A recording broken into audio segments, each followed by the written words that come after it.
Welcome back to another scary Skyrim story. Today we have The Locked Room, which is about a master of lockpicking teaching his students, but he hated one of them, and she got her revenge in the most terrifying way possible. So sit down, relax, and enjoy. Yana was precisely the kind of student her mentor, Camus, despised. The professional amateur.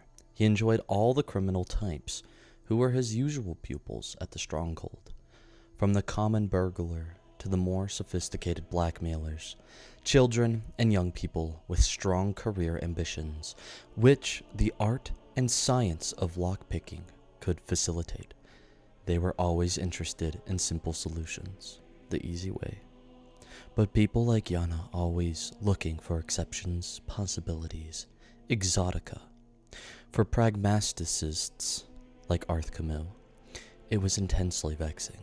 The Red Guard maiden would spend hours in front of a lock, prodding at it with her wires and picks, flirting with the key pins and driver pins, exploring the hole with a sort of casual fascination that no delinquent possesses.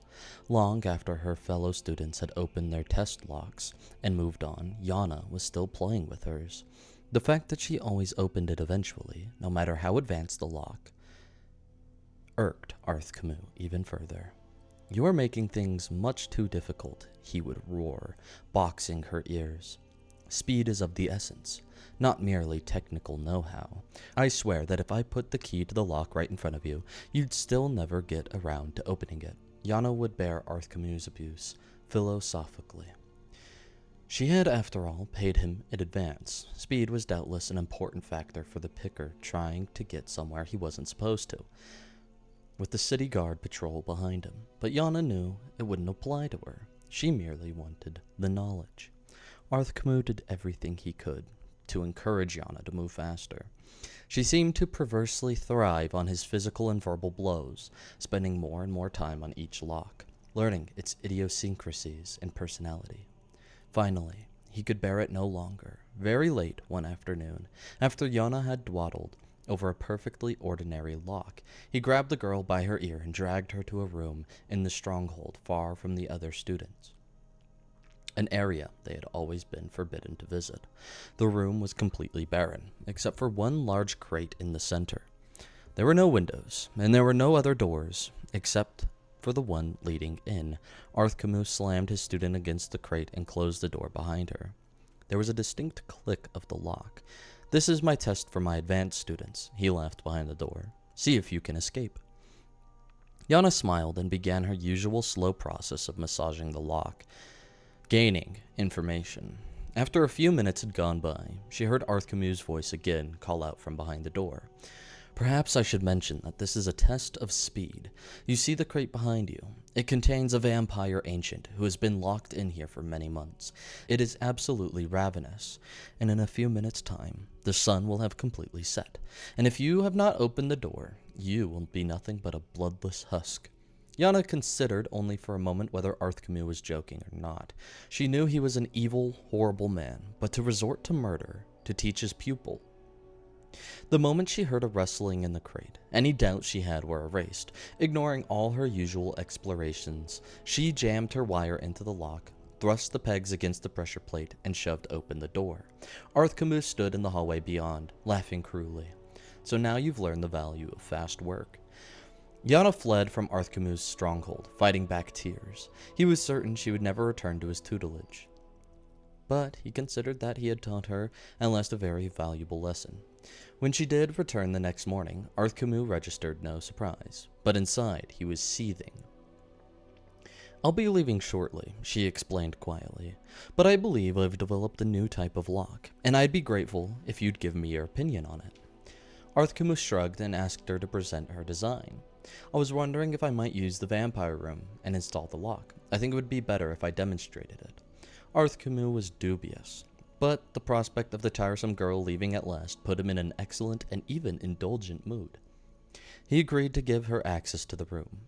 For all morning and most of the afternoon, she worked near the slumbering vampire, removing the old lock and adding her new prototype. Finally, she asked her old master to take a look.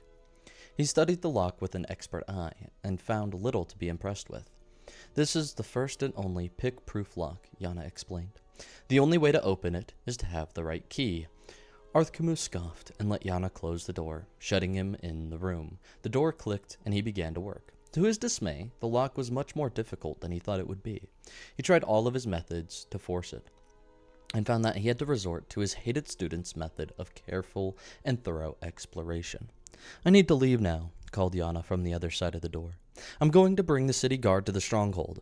I know that it's against the rules, but I really think for the welfare of the villagers to not have a hungry vampire on the loose.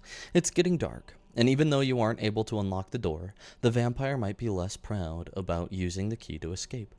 Remember when you said, if I put the key to the lock right in front of you, you'd still never get around to opening it? Wait, Arthkamu yelled back. I'll use the key. Where is it? You forgot to give it to me. But there was no reply, only the sound of footfall disappearing down the corridor behind the door. Arthkamu began to work harder on the lock, but his hands were shaking with fear. With no windows, it was impossible to tell how late it was getting to be. Were minutes that were flying by or hours? He only knew that the vampire ancient would know. The tools could not stand very much twisting and tapping from Arthkamu's hysterical hands. The wire snapped in the keyhole, just like a student. Arthkamu screamed and pounded on the door, but he knew that no one could possibly hear him. It was while sucking in his breath to scream again, he heard the distinct creak of the crate opening behind him. The vampire ancient regarded the master locksmith with insane, hungry eyes, and flew at him in a frenzy. Before Arthkamu died, he saw it. On a chain that had been placed around the vampire's neck while it had been sleeping was a key. This is one of my favorite books in the Elder Scrolls series. It's short, it's sweet, it's simple, and it does a good job of making you fear the ancient vampire in there.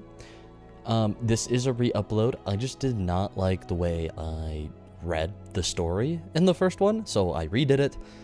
And yeah, I hope you guys enjoyed. I'm sorry for the slow uploads. I just moved, getting settled. I have a new schedule. I will try to at least get 2 videos out a month, but most likely it's going to be 1 a month, but I am pushing for 2. Anyways, I hope you guys enjoyed. Let me know what you thought of this story. Like I said, it's one of my favorites, and I will see you in the next video. Thanks for watching. See ya.